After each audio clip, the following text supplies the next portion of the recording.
ബിസ്മില്ലാഹിർ റഹ്മാനിർ റഹീം. അൽഹംദുലില്ലാഹി റബ്ബിൽ ആലമീൻ വസ്സലാത്തു വസ്സലാമു അലാ റസൂലില്ലാഹിൽ അമീൻ വഅലാ ആലിഹി വസഹ്ബിഹി അജ്മഈൻ. റബ്ബി ഇശ്റഹ് ലി സദ്രി വയസ്സിർ ലി അംരി വഹ്ലുൽ ഉഖ്ദതം മിൻ ലിസാനി യഫ്ഖഹു ഖൗലി.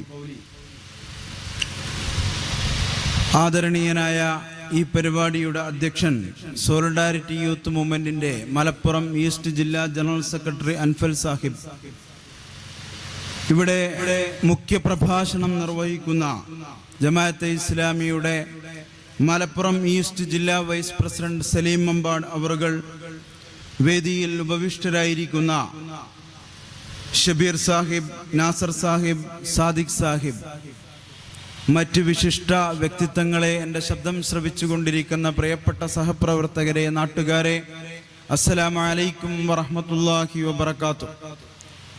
ദൈവം തമ്പുരാന്റെ രക്ഷയും സമാധാനവും നമ്മിലേവരിലും സദാ വർഷിക്കുമാറാകട്ടെ. സാമ്രാജ്യത്വ സയനിസ്റ്റ് ഭീകരതയ്ക്കെതിരെ നാം ഇവിടെ ഇങ്ങനെ ഒത്തുചേർന്നിരിക്കുന്ന ഈ സന്ദർഭം എന്ന് പറയുന്നത് അതിൻ്റെ കെടുതികൾ പലതരത്തിൽ നാം അനുഭവിച്ചു കൊണ്ടിരിക്കുന്ന സന്ദർഭത്തിലാണ്. യുദ്ധങ്ങൾ ലോകത്തിൻ്റെ നാനാഭാഗങ്ങളിൽ പല സന്ദർഭങ്ങളിൽ നടക്കാറുണ്ട്. അതിനോട് പല വിധേനയും ഐക്യപ്പെട്ട ആളുകളാണ് നാം എല്ലാവരും. പുതിയ കാലത്തിൻ്റെ അനുഭവം എന്ന് പറയുന്നത് ലോകം ഒരു ആഗോള ഗ്രാമമായി മാറിയ ഒരു കാലത്ത് ലോകത്തിന്റെ ഏതെങ്കിലും ഒരു മൂലയിൽ സംഭവിക്കുന്ന സംഭവ വികാസങ്ങൾ എന്റെയും നിങ്ങളുടെയും ഒക്കെ അടുക്കളയെ ബാധിക്കുന്ന ഒരു ലോകക്രമത്തിലാണ് നാം ജീവിച്ചു കൊണ്ടിരിക്കുന്നത്.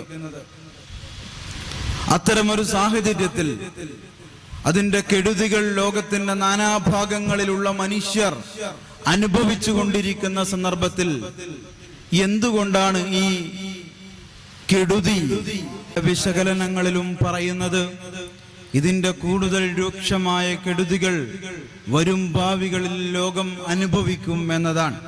അഥവാ ഇപ്പോൾ നാം അനുഭവിച്ചു കൊണ്ടിരിക്കുന്ന പ്രതിസന്ധികളല്ല യഥാർത്ഥത്തിൽ ഇതിന്റെ പ്രതിസന്ധി. കൂടുതൽ രൂക്ഷമായ പ്രതിസന്ധികൾ, കൂടുതൽ രൂക്ഷമായ പ്രത്യാഘാതങ്ങൾ ഇപ്പോഴത്തെ സംഭവ വികാസങ്ങൾക്ക് ലോകത്തുണ്ടാവുമെന്ന മുന്നറിയിപ്പ് പല ആളുകളും നൽകുന്നത് നമുക്ക് കാണുവാൻ കഴിയും. അങ്ങാടിയിലേക്ക് ചായ കുടിക്കാൻ ഇറങ്ങിയാൽ നമ്മുടെ ചായക്കടകളിൽ പലയിടങ്ങളിലും ചായയില്ല. ഗ്യാസ് ലഭ്യമല്ലാത്തത് കൊണ്ട് ചായ നിർത്തിയ ധാരാളം ഹോട്ടലുകൾ, പൂട്ടിപ്പോയ ധാരാളം ഹോട്ടലുകൾ നമുക്ക് ചുറ്റും കാണുവാൻ കഴിയും. നമ്മുടെ വീടുകളിൽ നിന്ന്, നമ്മുടെ നാട്ടിൽ നിന്ന്, നമ്മുടെ കുടുംബത്തിൽ നിന്ന് ധാരാളം ആളുകൾ GCCയുടെ വിവിധ ഭാഗങ്ങളിൽ ജോലി ചെയ്യുന്ന ആളുകൾ, അവർ പലതരത്തിലുള്ള പ്രതിസന്ധികൾ അഭിമുഖീകരിച്ചു കൊണ്ടിരിക്കുകയാണ്. തൊഴിൽ നഷ്ടപ്പെട്ട ആളുകളുണ്ട്, തൊഴിൽ നഷ്ടപ്പെടുമോ എന്ന ഭീതിയിൽ കഴിയുന്ന ആളുകളുണ്ട്, സാലറി വെട്ടിക്കുറക്കപ്പെട്ട ആളുകളുണ്ട്. അങ്ങനെ നമ്മുടെ ജീവിതത്തിന്റെ, കേരളത്തിന്റെ വരുമാനത്തിന്റെ തന്നെ വലിയ ഒരു സ്രോതസ്സായിരുന്ന GCCയിൽ നിന്ന് വന്നുകൊണ്ടിരുന്ന പണത്തിന് ഭാവിയിൽ എന്ത് സംഭവിക്കും എന്നതിനെ കുറിച്ച് വലിയ ആശങ്കയുണ്ട്. അങ്ങനെ നമ്മുടെ ഓരോരുത്തരുടെയും ജീവിതത്തെ നേർക്കുനേർ ബാധിച്ചു കൊണ്ടിരിക്കുന്ന ഇന്ത്യ എന്ന രാജ്യത്തെ, കേരളം എന്ന സംസ്ഥാനത്തെ വളരെ നേർക്കുനേർ ബാധിച്ചു കൊണ്ടിരിക്കുന്ന ഒരു സംഭവ വികാസമാണ് ലോകത്ത് അരങ്ങേറിക്കൊണ്ടിരിക്കുന്നത് എന്ന ഗൗരവം നമുക്കെല്ലാവർക്കുമുണ്ട്. ആരാണ് ഈ പ്രതിസന്ധി സൃഷ്ടിച്ചുകൊണ്ടിരിക്കുന്നത്? ആരാണ് ഈ പ്രതിസന്ധിക്ക് ഉത്തരവാദി? അപ്പോഴാണ് നമുക്കതിന്റെ ആഴങ്ങളിലേക്ക് ഇറങ്ങിച്ചെന്ന് അത് പരിശോധിക്കേണ്ടി വരിക. ലോകത്തിന്റെ പോലീസ് ചമഞ്ഞുകൊണ്ട് സാമ്രാജ്യത്വത്തിന്റെ സാമ്രാജ്യത്വ ശക്തികളായി ഈ നാട്ടിലെ ദുർബലരായ രാജ്യങ്ങൾക്ക് നേരെ, തങ്ങളുടെ ഇംഗിതങ്ങൾക്ക്, തങ്ങളുടെ ചൊൽപ്പടികൾക്ക് നിൽക്കാത്ത രാജ്യങ്ങൾക്കു നേരെ തങ്ങളുടെ ഭീഷണി, തങ്ങളുടെ കൈവശമുള്ള ആയുധ ശേഖരം കാട്ടിക്കൊണ്ട് സൈനിക ശക്തിയെ കാണിച്ചുകൊണ്ട് എല്ലാ രാജ്യങ്ങളെയും തങ്ങളുടെ ചൊൽപ്പടിക്ക് നിർത്തണമെന്ന നിർബന്ധ ബുദ്ധിയുള്ള രാജ്യങ്ങൾ കള്ളക്കഥകൾ മെനഞ്ഞുകൊണ്ട് അത്തരം ധാരാളം കള്ളക്കഥകൾ ലോകത്തിന് നമ്മുടെ തന്നെ ജീവിതത്തിന്റെ കാലഘട്ടത്തിൽ സാക്ഷിയായവരാണ് നാം. ഇറാഖ് യുദ്ധം, ഇറാഖ് അധിനിവേശം നടന്നത് നമ്മുടെയൊക്കെ കൺമുന്നിൽ നടന്ന കാര്യമാണ്. ഇറാഖ് എന്ന് പറയുന്ന സദ്ദാം ഹുസൈന്റെ രാജ്യം കൂട്ടനശീകരണ ആയുധങ്ങൾ സംഭരിച്ചു വെച്ചിട്ടുണ്ട് എന്ന് പറയുന്ന ഒരു കള്ളക്കഥ മെനഞ്ഞുകൊണ്ട് ഇറാഖിലേക്ക് അമേരിക്കൻ സൈന്യം കടന്നുപോയ ഒരു കാലം നമ്മുടെയൊക്കെ ഓർമ്മയിലുണ്ട്. അഫ്ഗാനിസ്ഥാനിലേക്ക് ഭീകരതയെ തുരത്തുന്നതിന് വേണ്ടി അഫ്ഗാനിലേക്ക് കടന്നുപോയ അമേരിക്കൻ പട്ടാളത്തിന്റെ ഓർമ്മ നമ്മുടെയൊക്കെ മുന്നിലുണ്ട്. അങ്ങനെ ലോകത്തിലെ ദുർബലരായ രാജ്യങ്ങൾക്കെതിരെ ലോകത്തിന്റെ നാനാഭാഗങ്ങളിൽ പടനയിച്ച സാമ്രാജ്യത്വ ശക്തികളാണ് ഇപ്പോൾ ഇറാനെതിരെ തിരിഞ്ഞിരിക്കുന്നത്. അതിന് ഒറ്റ കാരണമേ ഉള്ളൂ. ഇറാനിൽ 1970-കളിൽ അരങ്ങേറിയ ഇസ്ലാമിക വിപ്ലവത്തിന് ശേഷം ആ രാജ്യം ഈ സാമ്രാജ്യത്വ ശക്തികളുടെ ചൊൽപ്പടിക്ക് നിന്നിട്ടില്ല, അവരുടെ ഇംഗിതങ്ങൾക്ക് വഴങ്ങിയിട്ടില്ല. ഇസ്രായേൽ എന്ന് പറയുന്ന ലോകത്തെ ജാരസന്തതിയായ ഒരു രാജ്യം, ഒരു ചട്ടമ്പി രാജ്യത്തിനെതിരെ നിലപാടെടുത്ത രാജ്യമാണ് എന്ന ഒറ്റ കാരണം കൊണ്ടാണ് ഇന്ന് സാമ്രാജ്യത്വവും സയനിസവും ഒന്നിച്ച് ഒറ്റക്കെട്ടായി നിന്നുകൊണ്ട് ആ രാജ്യത്തിനെതിരെ ഏകപക്ഷീയമായ ആക്രമണം നടത്തിക്കൊണ്ടിരിക്കുന്നത് എന്ന് നമുക്ക് കാണുവാൻ കഴിയും. ഇതിനു മുമ്പ് ഒരു 12 ദിന ആക്രമണം നടന്നു. 12 ദിവസം തുടർച്ചയായി ഇറാനെതിരെ ആക്രമണം നടത്തി. എന്നിട്ട് വലിയ അവകാശവാദങ്ങളോടെ പറഞ്ഞു, ഇറാനിന്റെ എല്ലാ സൈനിക ശക്തിയും ഞങ്ങൾ തകർത്തിരിക്കുന്നു. ഇനിയൊരു നൂറ്റാണ്ട് കാലത്തേക്ക് അല്ലെങ്കിൽ ഒരു നിശ്ചിത കാലയളവിലേക്ക് ഇറാനിന് ആണവായുധ ശേഷി കൈവരിക്കുക സാധ്യമല്ല. അതുകൊണ്ട് ഞങ്ങളുടെ ലക്ഷ്യം പൂർത്തീകരിച്ചിരിക്കുന്നു എന്ന് വീമ്പ് പറഞ്ഞ സാമ്രാജ്യത്വവും സയനിസവും പിന്നീട് വീണ്ടും ആക്രമണവുമായി ഇറാനിലേക്ക് വരുന്നതാണ് നാം കാണുന്നത്. ഇപ്പോൾ ഏകദേശം 2 മാസം ഈ പ്രതിസന്ധി പിന്നിട്ടിരിക്കുന്നു എന്ന് നമ്മൾ മനസ്സിലാക്കേണ്ടതുണ്ട്. ഇതിലേക്ക് കടന്നപ്പോഴാണ് അവർക്ക് മനസ്സിലായത് ഇത് വിചാരിക്കുന്ന അത്ര എളുപ്പമല്ല. ഇത് ഒരു സുപ്രഭാതത്തിൽ ഇറാനിലേക്ക് കടന്നു വന്ന അവരുടെ നേതാക്കന്മാരെ മുഴുവൻ വധിച്ച് അവിടെ അവരുടെ ഇംഗിതത്തിന് വഴങ്ങുന്ന പഹ്ലവിമാരെ പ്രതിഷ്ഠിച്ച് അങ്ങനെ അവിടുത്തെ എണ്ണയെ ഊറ്റിയെടുത്ത് അങ്ങനെ മിഡിൽ ഈസ്റ്റിലെ എല്ലാ തരത്തിലുള്ള ഭീഷണിയും അവസാനിപ്പിക്കാം, ഇസ്രായേലിന് അവരുടെ എല്ലാ സ്വപ്നങ്ങളും നടപ്പിലാക്കിയെടുക്കാം എന്ന് കരുതി തുടങ്ങി വെച്ച ഒരു യുദ്ധം അല്ലെങ്കിൽ ഒരു ആക്രമണം 2 മാസം പിന്നിട്ടിട്ടും ഒരു കരയും അടുപ്പിക്കാൻ കഴിയാതെ നടുക്കടലിൽ പ്രതിസന്ധിയിൽ അകപ്പെട്ട് നിൽക്കുന്നത് നമ്മൾ കാണുകയാണ്. യഥാർത്ഥത്തിൽ ഇതിന്റെ പ്രശ്നം എന്താണ്? ഇറാൻ ആണവായുധം ഉണ്ടാക്കുന്നതാണോ പ്രശ്നം? ഇറാനിൽ ഇസ്ലാമിക ഭരണകൂടമുള്ളതാണോ പ്രശ്നം? അടിസ്ഥാനപരമായി നാം മനസ്സിലാക്കേണ്ടത് ഇതൊന്നുമല്ല. വെനിസ്വല എന്ന് പറയുന്ന ഒരു രാജ്യത്തിന്റെ ഭരണാധികാരിയെ രാത്രി ഉറങ്ങിക്കിടക്കുന്ന സന്ദർഭത്തിൽ ഭാര്യയോടൊപ്പം റാഞ്ചിക്കൊണ്ടുവന്ന അമേരിക്കയിലെ ജയിലിലടക്കുന്ന അത്യന്തം അപലപനീയമായ വിശ്വസനീയമല്ലാത്ത കാഴ്ചകൾക്ക് നാം സാക്ഷ്യം വഹിക്കുകയുണ്ടായി. ഒറ്റ കാരണമേ അതിനുണ്ടായിരുന്നുള്ളൂ. വെനിസ്വല എന്ന് പറയുന്ന രാജ്യം ലോകത്തെ ഏറ്റവും വലിയ എണ്ണ ഉൽപാദക രാജ്യമാണ്. ലോകത്തെ ഏറ്റവും കൂടുതൽ എണ്ണ ഉൽപാദിപ്പിക്കുന്ന രാജ്യമാണ്. ആ രാജ്യത്തിന്റെ എണ്ണ ആർക്ക് വിൽക്കണം, ആര് വാങ്ങണം എന്ന് തീരുമാനിക്കാനുള്ള അവകാശം അമേരിക്കയുടെ ചൊൽപ്പടിക്ക് നിൽക്കുന്ന ഭരണാധികാരി അവിടെ ഉണ്ടായിരുന്നില്ല എന്ന ഒറ്റ കാരണം കൊണ്ട് മയക്കുമരുന്നിന്റെ കാരണം പറഞ്ഞ് ഒരു രാജ്യത്തിന്റെ ഭരണാധികാരിയെ മറ്റൊരു രാജ്യത്ത് നിന്ന് കടന്നു വന്ന് പിടിച്ചുകൊണ്ടുപോകുന്ന ഒരു കാഴ്ച. എന്നിട്ട് ലോകം ഇങ്ങനെ നിശബ്ദമായി നിൽക്കുകയാണ്, ലോകം ഇങ്ങനെ നിസ്സംഗമായി നിൽക്കുകയാണ്.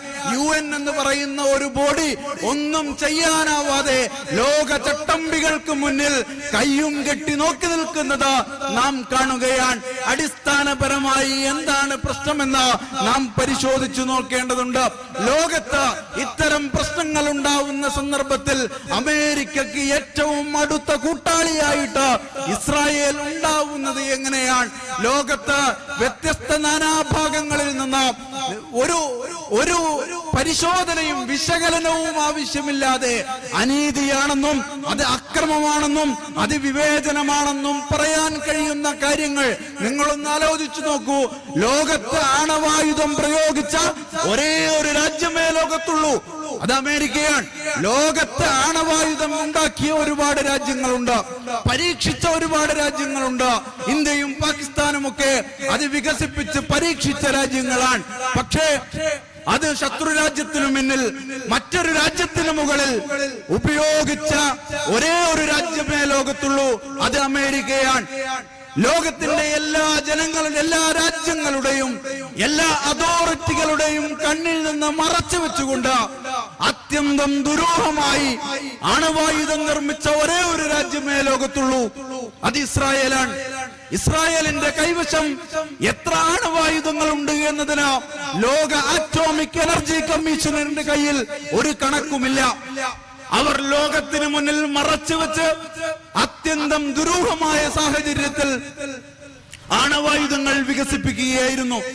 അങ്ങനെ സ്വന്തമായി ദുരൂഹമായി നിയമവിരുദ്ധമായി ആണവായുധം വികസിപ്പിച്ച ഇസ്രായേലും നിയമവിരുദ്ധമായി ആണവായുധം ഉപയോഗിച്ച അമേരിക്കയും ചേർന്ന് പറയുകയാണ്, കുറെ കാലം കഴിഞ്ഞാൽ ഇറാൻ എന്ന് പറയുന്ന രാജ്യം ആണവായുധം ഉണ്ടാക്കാൻ സാധ്യതയുണ്ട്, അതുകൊണ്ട് അതിനെ തടയണം, അതുകൊണ്ട് ഞങ്ങൾ അവരെ ആക്രമിക്കുന്നു.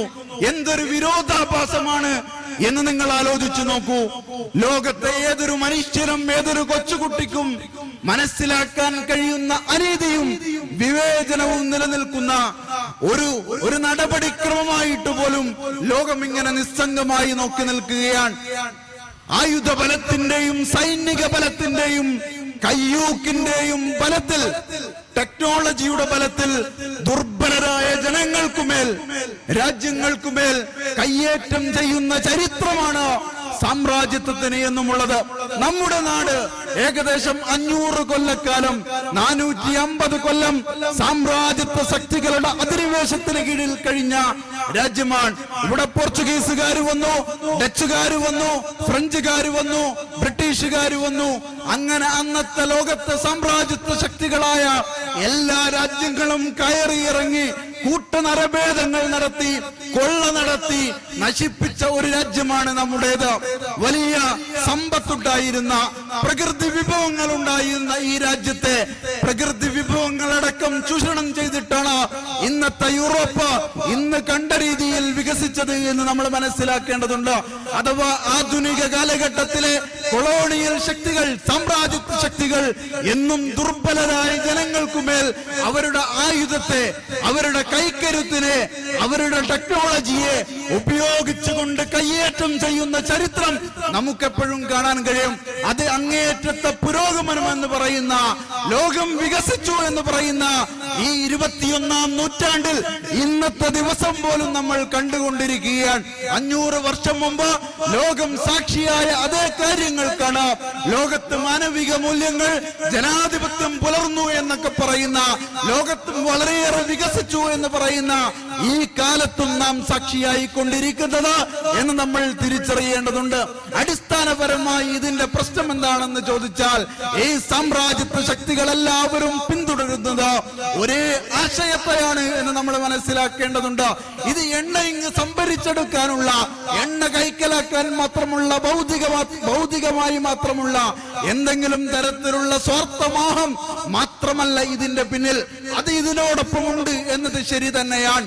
പക്ഷേ അത് മാത്രമല്ല ഇതിന്റെ പിന്നിൽ എന്ന് നമ്മൾ മനസ്സിലാക്കേണ്ടതുണ്ട്. അങ്ങേയറ്റത്തെ വംശീയ ബോധം പേറുന്ന ആളുകളാണ് ഇത്തരത്തിലുള്ള സാമ്രാജ്യത്വ മോഹങ്ങളുമായിട്ട് ലോകത്ത് ചുറ്റി നടക്കുന്നത്. എന്താണ് ട്രംപിന്റെ മുദ്രാവാക്യം എന്ന് പറയുന്നത്? എന്താണ് ട്രംപ് ലോകത്തോട് പറഞ്ഞുകൊണ്ടിരിക്കുന്നത്? ട്രംപ് കഴിഞ്ഞ ദിവസം ഇന്ത്യയെ എന്താണ് വിളിച്ചത്? ഹെൽ ഹോൾ, നരകക്കുഴി എന്ന് ഇന്ത്യയെയും ചൈനയെയും വിശേഷിപ്പിച്ചു. ഇന്ത്യയെ കുറിച്ച്, മൂന്നാം ലോക രാജ്യങ്ങളെ കുറിച്ച്, അറബ് ലോകത്തെ കുറിച്ച് എന്താണ് വംശീയവാദികളായ ഈ ആളുകൾ കരുതുന്നത്? അങ്ങേയറ്റത്തെ നികൃഷ്ടരായ മനുഷ്യർ ജീവിക്കുന്ന, തങ്ങളെപ്പോലുള്ള മനുഷ്യരായിട്ട് പരിഗണിക്കാൻ കഴിയാത്ത ആളുകൾ ജീവിക്കുന്ന സ്ഥലങ്ങളാണ് ഈ മൂന്നാം ലോക രാജ്യങ്ങൾ എന്ന് പറയുന്നത്. ഞങ്ങൾ ജന്മം കൊണ്ട് തന്നെ ഞങ്ങൾ വെളുത്തവരായ ആളുകൾ, മനുഷ്യരിൽ ഏറ്റവും ഉത്കൃഷ്ടരായ ആളുകൾ, ഞങ്ങളാണ് ലോകത്തെ നിയന്ത്രിക്കാൻ, ലോകത്തെ നയിക്കാൻ ദൈവം ഈ ഭൂമിയിലേക്ക് നിയോഗിച്ച ആളുകൾ ഞങ്ങളാണ്. അതുകൊണ്ട് ഈ വെള്ളത്തൊലി നിറമില്ലാത്ത ആളുകൾ, ബ്രൗൺ, ഈ ഇരുണ്ട നിറമുള്ള ഏഷ്യക്കാർ, കറുത്ത നിറമുള്ള ആഫ്രിക്കക്കാരൊക്കെ ഞങ്ങളുടെ ഇംഗിതമനുസരിച്ച് ഈ ലോകത്ത് ജീവിക്കാൻ ബാധ്യസ്ഥപ്പെട്ടവരാണ് എന്ന അങ്ങേയറ്റത്തെ വംശീയ ബോധം പേറുന്ന ട്രംപ് നേതൃത്വം നൽകുന്ന ഒരു ലോകക്രമം, അതുപോലെ തന്നെ യഹൂദ വംശീയ പ്രത്യയശാസ്ത്രമായ സിയോണിസം എന്ന് പറയുന്ന ലോകത്തിലെ തന്നെ ഏറ്റവും അപകടകരമായ ഒരു പ്രത്യയശാസ്ത്രത്തിന്റെ വക്താവായ ബെഞ്ചമിൻ നെതന്യാഹു എന്ന് പറയുന്ന ട്രംപിന്റെ ഏറ്റവും ഉച്ച സുഹൃത്ത് നേതൃത്വം നൽകുന്ന GCCയിലെ ഒരു തെമ്മാടി രാഷ്ട്രവും ചേർന്ന തങ്ങളുടെ വംശീയ അജണ്ടകൾ ലോകത്ത് നടപ്പിലാക്കിയെടുക്കുന്നതിന് വേണ്ടി നടത്തുന്ന കൈക്കരുത്തിന്റെ ബലത്തിലുള്ള അങ്ങേയറ്റത്തെ വിനാശകരമായ പ്രവർത്തനങ്ങളാണ് ഇപ്പോൾ നാം സാക്ഷിയായി കൊണ്ടിരിക്കുന്നത്. ഇതിന്റെ പിന്നിൽ പ്രവർത്തിക്കുന്നത് ഈ വംശീയ ബോധമാണ് എന്ന് നമ്മൾ മനസ്സിലാക്കേണ്ടതുണ്ട്. ലോകത്തെ മുസ്ലിങ്ങൾക്കെതിരെ, മൂന്നാം ലോക രാജ്യങ്ങൾക്കെതിരെ ഇന്ത്യയിലെ പ്രധാനമന്ത്രി വളരെ ആവേശപൂർവം അമേരിക്കയിലെ പ്രസിഡന്റിനെ മൈ ഫ്രണ്ട് എന്ന് നിരന്തരം അഭിസംബോധന ചെയ്യും. ഇലക്ഷൻ പ്രചരണത്തിന് വേണ്ടി അമേരിക്കയിൽ പോയിട്ട് ഈ വംശീയവാദിക്ക് വേണ്ടി ഇലക്ഷൻ പ്രചരണം നടത്തി കൊടുക്കും. അങ്ങനെ ഇന്ത്യയിലെ വംശീയവാദികളായ സംഘ് പരിവാറിന്റെ പ്രവർത്തകർ അമേരിക്കയിൽ ട്രംപ് ജയിക്കുന്നതിന് വേണ്ടി ഇവിടുത്തെ അമ്പലങ്ങളിൽ പ്രാർത്ഥന നടത്തും. അവിടുത്തെ സംഘ് പരിവാർ സംഘടനകൾ അമേരിക്കയിൽ ട്രംപ് ജയിക്കുന്നതിന് വേണ്ടി ധാരാളം ഇലക്ഷൻ പ്രചരണങ്ങൾ നടത്തും.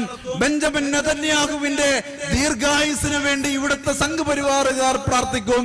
ഇന്ത്യയിൽ നിന്ന് ആദ്യമായിട്ട് ഇസ്രായേൽ എന്ന് പറയുന്ന അനധികൃതമായ ഒരു രാജ്യം സന്ദർശിച്ച ഇന്ത്യയിലെ ആദ്യത്തെ പ്രധാനമന്ത്രി BJP അധികാരത്തിൽ വന്നപ്പോൾ AB വാജ്പേയിയാണ്. ഇന്നത്തെ ഇസ്രായേൽ ഇറാന് നേരെ ആക്രമണം നടത്തുന്നതിന്റെ തൊട്ട് മുമ്പ് ഏറ്റവും അവസാനമായിട്ട് ഇസ്രായേൽ സന്ദർശിച്ച ഈ പ്രധാനമന്ത്രി, ലോക നേതാവ് എന്ന് പറയുന്നത് ഇന്ത്യയുടെ പ്രധാനമന്ത്രി നരേന്ദ്രമോദിയാണ്. എന്ന് പറഞ്ഞാൽ ഇവർ തമ്മിൽ നിലനിൽക്കുന്ന ഈ സൗഹൃദം, പ്രധാനമന്ത്രി മോഡിയും ബെഞ്ചമിൻ നെതന്യാഹുവും ട്രംപും തമ്മിൽ നിലനിൽക്കുന്ന ഈ സൗഹൃദം എന്ന് പറയുന്നത് ലോകത്തെ വലിയ ശക്തികൾ തമ്മിൽ നിലനിൽക്കുന്ന സൗഹൃദമാണ് എന്ന് നിങ്ങൾ തെറ്റിദ്ധരിക്കരുത്. ലോകത്തെ 1-ാം നമ്പർ ശക്തിയായ അമേരിക്കയും 1-ാം നമ്പർ ശക്തിയും 3-ാം നമ്പർ ശക്തിയും ഒക്കെയായി വളർന്നുകൊണ്ടിരിക്കുന്നു എന്ന് പ്രചരണം നടത്തുന്ന ഇന്ത്യയും ലോകത്തെ വലിയ ആയുധ കൂമ്പാരത്തിന് മുന്നിൽ അടയിരിക്കുന്ന ഇസ്രായേലും തമ്മിലുള്ള സൗഹൃദം, അത് അങ്ങനെ ഒരു കേവല രാഷ്ട്രങ്ങൾ തമ്മിലുള്ള സൗഹൃദമാണ് എന്ന് നിങ്ങൾ തെറ്റിദ്ധരിക്കരുത്. മറിച്ച് ലോകത്തെ പ്രതിനിധീകരിക്കുന്ന ഏറ്റവും അപകടകരമായ 3 വംശീയ പ്രത്യയശാസ്ത്രങ്ങൾ തമ്മിലുള്ള സൗഹൃദമാണത് എന്ന് നിങ്ങൾ മനസ്സിലാക്കണം.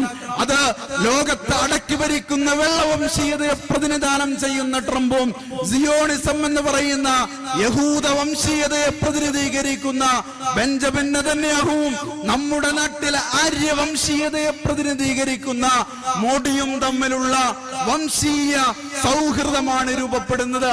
എന്നാൽ അമേരിക്കക്കാർ ഇന്ത്യയെ കാണുന്നത് എങ്ങനെയാണ്? ഞാൻ നേരത്തെ പറഞ്ഞു, അവർ ഇന്ത്യയെ നരകക്കുഴി എന്ന് വിളിക്കും. പക്ഷേ ഇന്ത്യയുടെ വിശ്വഗുരുവിന് കമ എന്നും ഉണ്ടാൻ കഴിയുകയില്ല. അവർ ഇറാനിൽ നിന്നും റഷ്യയിൽ നിന്നും ഇന്ത്യ എണ്ണ വാങ്ങരുത് എന്ന് വിലക്കും.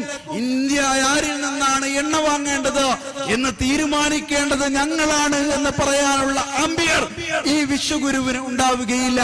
കഴിഞ്ഞ ദിവസം പുറത്തു വന്ന ഒരു വീഡിയോ നമ്മളെല്ലാവരും കണ്ടിട്ടുണ്ടാവും. റാം മാധവ് എന്ന് പറയുന്ന ഒരു RSSകാരനല്ല, RSSന്റെ വലിയ നേതാവാണ്. നമ്മുടെയൊക്കെ ഫോണുകളിൽ ആ വീഡിയോ വന്നിട്ടുണ്ടാവും. അദ്ദേഹം RSSന്റെ വലിയ നേതാവ് ഡൽഹിയിൽ നടക്കുന്ന ഒരു പരിപാടിയിൽ, അമേരിക്കയുടെ ഒരു ഉദ്യോഗസ്ഥ അടക്കമുള്ള ആളുകൾ ഇരിക്കുന്ന ഒരു പരിപാടിയിൽ അദ്ദേഹം പറയുകയാണ്, അമേരിക്ക പറഞ്ഞില്ലേ റഷ്യയിൽ നിന്ന് എണ്ണ വാങ്ങരുതെന്ന് പറഞ്ഞില്ലേ, ഞങ്ങൾ വാങ്ങുന്നത് നിർത്തി. ഇറാനിൽ നിന്ന് എണ്ണ വാങ്ങരുത് എന്ന് പറഞ്ഞില്ലേ, ഞങ്ങൾ വാങ്ങുന്നത് നിർത്തി. നിങ്ങൾ താരിഫ് ഞങ്ങൾക്ക് 50% അടിച്ചേൽപ്പിച്ചില്ലേ, ഞങ്ങൾ ഇന്ത്യയിലെ പ്രതിപക്ഷം ഞങ്ങളെ മുൾമുനയിൽ നിർത്തിയിട്ട് പോലും ഞങ്ങൾ അതിനെതിരെ പ്രതികരിച്ചില്ല. ഞങ്ങൾ അതിനൊപ്പം നിന്നു. പിന്നീട് 18% ആക്കി. അപ്പോഴും ഞങ്ങൾ അതിനൊപ്പം നിന്നു. എന്നിട്ടും അമേരിക്ക എന്തേ ഇന്ത്യയോട് ഇങ്ങനെ പെരുമാറുന്നു? നട്ടല് വളച്ച് കുമ്പിട്ട് ലോക പോലീസ് എന്ന് പറയുന്ന ഈ വംശീയവാദിക്ക് മുന്നിൽ ഇന്ത്യയുടെ അസ്തിത്വം, ഇന്ത്യയുടെ അഭിമാനം അത് പണയം വെച്ചുകൊണ്ടാണ് ഈ നരേന്ദ്രമോദിയും കൂട്ടരും രാജ്യസ്നേഹത്തിന്റെ മൊത്ത കുത്തക അവകാശപ്പെടുന്ന, എല്ലാവർക്കും രാജ്യസ്നേഹത്തിന്റെ ലൈസൻസ് സർട്ടിഫിക്കറ്റ് വിതരണം ചെയ്തുകൊണ്ടിരിക്കുന്ന മുഴുവൻ ആളുകളെയും, എതിർക്കുന്ന മുഴുവൻ ആളുകളെയും, എതിരഭിപ്രായം പറയുന്ന ആളുകളെയും, വിമർശിക്കുന്ന ആളുകളെയും ഒക്കെ രാജ്യദ്രോഹികളായി ചിത്രീകരിച്ചു കൊണ്ടിരിക്കുന്ന കഴിഞ്ഞ ദിവസമാണല്ലോ മീഡിയ വണ്ണിൽ എന്ന് പറയുന്ന ചാനലിൽ അതിന്റെ ഒരു അവതാരകൻ മോഡിക്കെതിരെ ഒരു അഭിപ്രായ പ്രകടനം നടത്തുകയാണ്. ഉടനെ അത് രാജ്യദ്രോഹമാവുകയാണ്, രാജ്യവിരുദ്ധമാവുകയാണ്. രാജ്യമെന്ന് പറഞ്ഞാൽ പ്രധാനമന്ത്രിയാവുകയും, രാജ്യമെന്ന് പറഞ്ഞാൽ അത് ഇവിടുത്തെ ഭരണകൂടമാവുകയും, രാജ്യമെന്ന് പറഞ്ഞാൽ അത് സംഘപരിവാറായി മാറുകയും, അതിനെതിരെ പ്രതികരിക്കുന്ന ആളുകളെ മൊത്തം രാജ്യദ്രോഹികളായി ചിത്രീകരിക്കുകയും ചെയ്യുന്ന നരേന്ദ്രമോദിക്കും കൂട്ടർക്കും ഇന്ത്യയെ ഇങ്ങനെ അധിക്ഷേപിച്ചു കൊണ്ടിരിക്കുമ്പോൾ, ഇന്ത്യയുടെ സ്വന്തമായി തീരുമാനമെടുക്കാനുള്ള അവകാശത്തെ വെല്ലുവിളിച്ചു കൊണ്ടിരിക്കുമ്പോൾ, അതിനെതിരെ കമ എന്ന് ഒരക്ഷരം മിണ്ടാൻ കഴിയാതെ വാല് ചുരുട്ടി നട്ടല് വളച്ച് ലോക സായിപ്പിന് മുന്നിൽ കുമ്പിട്ടുകൊണ്ടിരിക്കുന്ന അതിദയനീയമായ കാഴ്ചയാണ് നാം കണ്ടുകൊണ്ടിരിക്കുന്നത്. അത് വളരെ സ്വാഭാവികമാണ് എന്ന് നമ്മൾ മനസ്സിലാക്കേണ്ടതുണ്ട്. കാരണം ഇന്ത്യയിലെ വംശീയവാദികൾ അവരുടെ കൺകണ്ട ദൈവമായി കാണുന്ന ആളുകളാണ് ഇസ്രായേലിലെ ഭരണകൂടവും അമേരിക്കയിലെ ഈ വംശീയ ഭരണകൂടവും എന്ന് പറയുന്നത്. അവരുടെ റോൾ മോഡൽ എന്ന് പറഞ്ഞാൽ ആരാണ്? ഇന്ത്യയിലെ സംഘപരിവാർ ആവേശം കൊള്ളുന്നത് ആരിൽ നിന്നാണ്?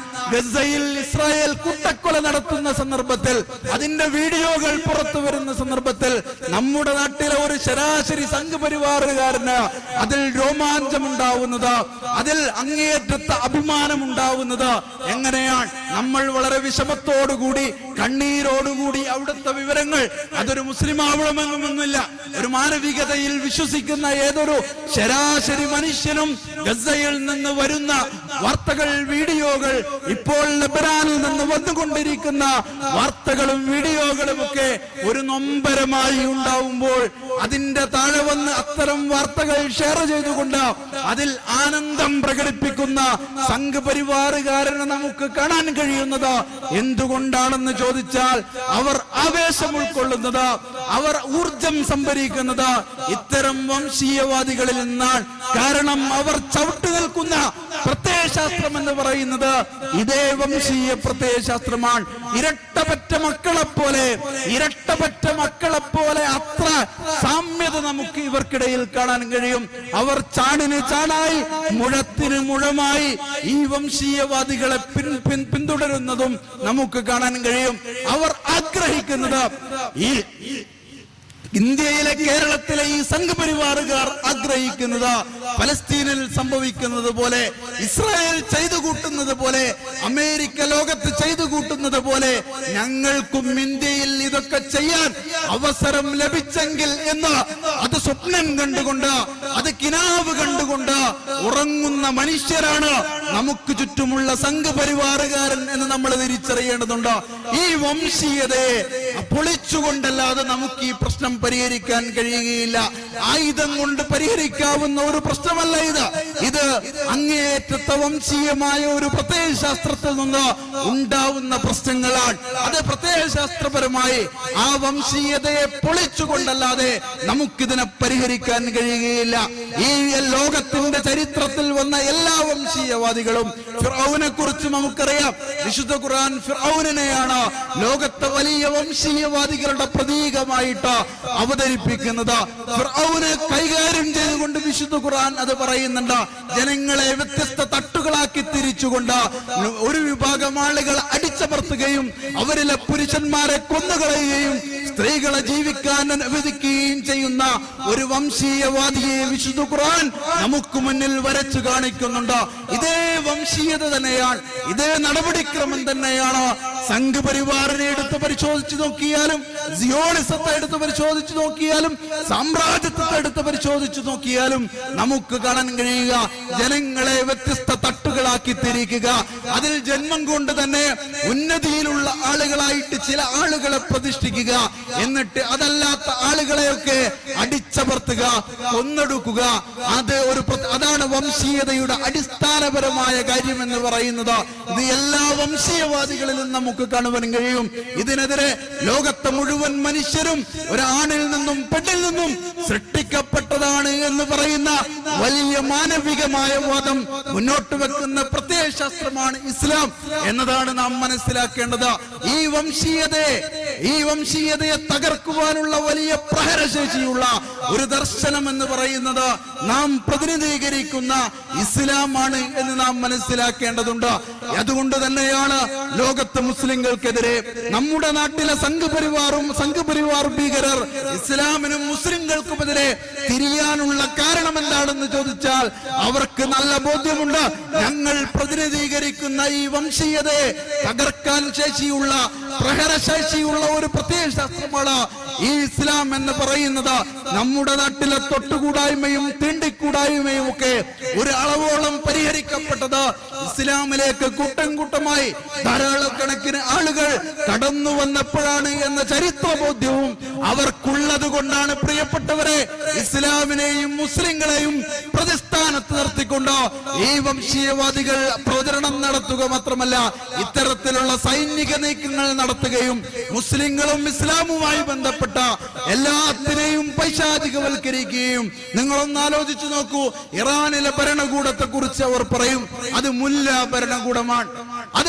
ഭരണകൂടമാണ് എന്നവർ പറയും.